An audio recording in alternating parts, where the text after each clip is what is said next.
we go.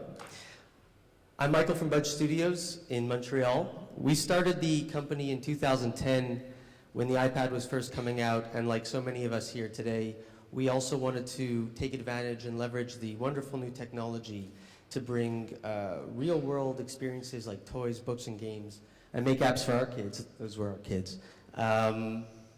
Where we took advantage of the music, sound, interactivity, portability of the digital platform. And it's been a wonderful experience in doing so. But what we realized as we were doing so for the product, taking advantage of all of that technology and that digital experience, we were still offering it to our customers in a very traditional way.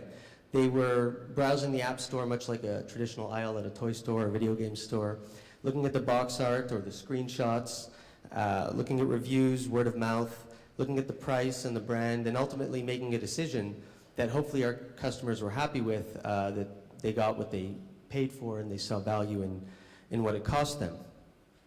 And while that works really well in a retail space, there are some big advantages that we realized that we had on the digital side, because unlike real world products, our products are digital and there's no cost to creating them. There's a cost of designing them, but there's no production cost, shipping cost, packaging. So we are able to do things in a different way, and we started to a couple years after we started the company. We thought about how great it would be for a toy company, for example, if it was able to give away parts of its product, this wooden train set, for example, just a few pieces of the track, Thomas and one of his friends, and if the toy store was able to just give that away to anybody who walked by, of course many people would grab it, but they would be able to take it home, feel it, let their kids play with it, check the quality, see if their kids engaged with it, and then if they did, and if they saw that, then they could go back to the toy store and get all of the extras that came with it. And this would be a really wonderful experience as a customer, as a consumer. But of course, this wouldn't be possible for the toy company, because at the toy store, everybody walking by this free offering would grab it, some of which would be potential customers, others would be just anybody who saw something free and would want to take it and try it out, and maybe even potential customers who just weren't interested in ultimately buying more. So toy companies couldn't do that. But in the digital space, we saw that we can do that, so we started to. And we did so by using, and we continue to do so by using in-app purchases for kids with premium content. In this example, we give you a part of the product, enough to take it for free, try it, feel it, and then if your child enjoys it, if they're engaging with it, then there's additional content to unlock where they can get a full experience and all the other things that come with it. And we've had a lot of success in doing so.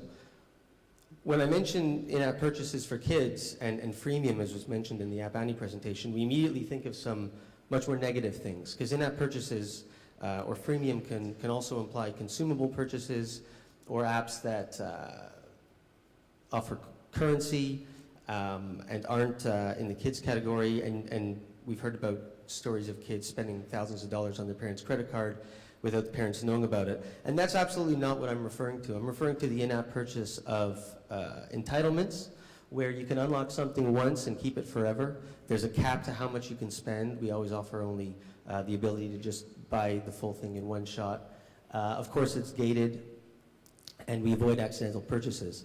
So it was very important for us to make sure that the audience didn't misunderstand what we're doing compared to what just general freemium apps out there are doing. So we experimented ever since we started. We've done over 30 apps like this, and we've tried just about everything, different brands, different age groups, how much we should give away for free, what should we charge, how do we show it, what's appropriate, and we've learned a lot. Some things work better than others, and we've received a lot of feedback.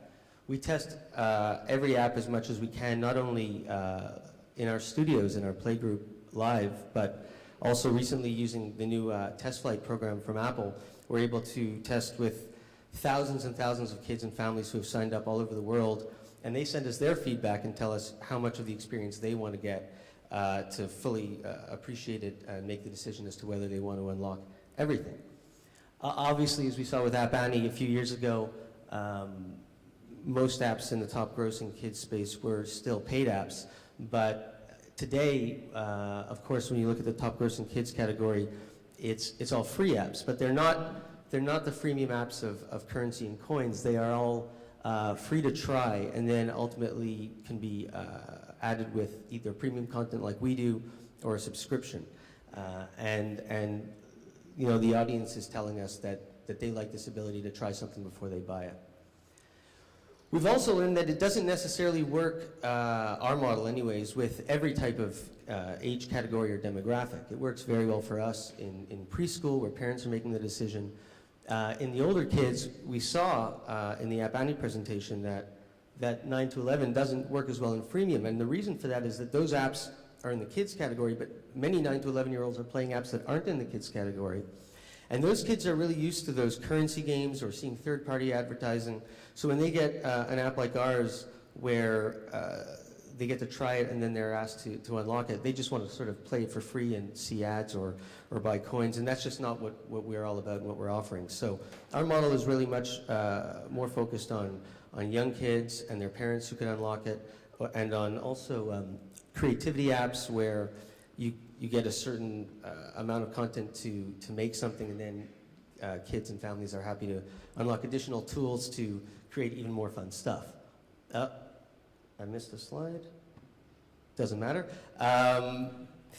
But what my last slide was all about is to say that no matter how much we charge, or which brands it is, or which model it is, or how much educational content there is, how much work we put into it, and how beautiful it looks, nobody buys anything if it's not fun. So we always start from there. It has to be an engaging idea. It has to be a brand that people love. And we have to do a good job with that first. Otherwise, success won't follow. So that's my advice to everyone here. Thank you.